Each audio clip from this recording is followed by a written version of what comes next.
Le pacte Dutreil est un dispositif fiscal institué au début des années 2000 qui réduit fortement l'impôt sur les transmissions par héritage ou par donation des entreprises familiales dès lors qu'est conservé pendant une période minimale le contrôle familial de l'entreprise et que les héritiers ou donataires s'engagent à conserver les titres reçus pendant plusieurs années.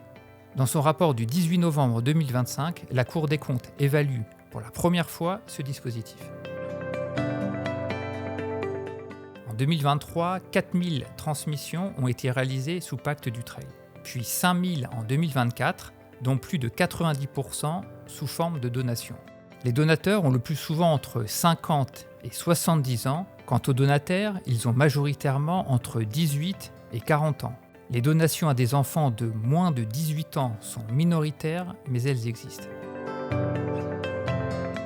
Les entreprises ayant fait l'objet d'une transmission sous pacte Dutreil, quelle que soit la fraction du capital concerné, représentent en moyenne chaque année, entre 2018 et 2024, 523 000 salariés en France pour une valeur ajoutée de 45 milliards d'euros.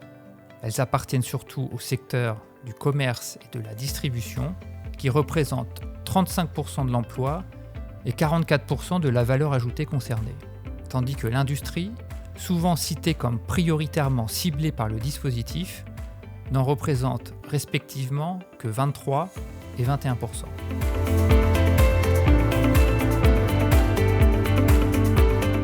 Les lois de finances avancent régulièrement le chiffre de 800 millions d'euros. Or, la somme est beaucoup plus élevée. La dépense fiscale est ainsi passée de 1,2 milliard d'euros en 2020 à 5,5 milliards d'euros en 2024. Le rapport indique également que cette dépense fiscale est particulièrement concentrée puisque 65% de son montant est imputable à 1% des donataires et héritiers, soit 110 personnes en 2024. Les sages proposent 2 axes de réforme pour limiter les cas d'optimisation fiscale et réduire la dépense fiscale. Le premier axe comprend des mesures relatives au périmètre des actifs éligibles.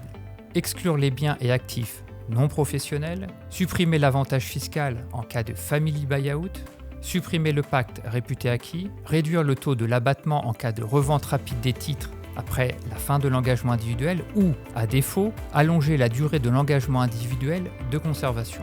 Le deuxième axe regroupe quant à lui plusieurs mesures susceptibles de réduire la dépense fiscale.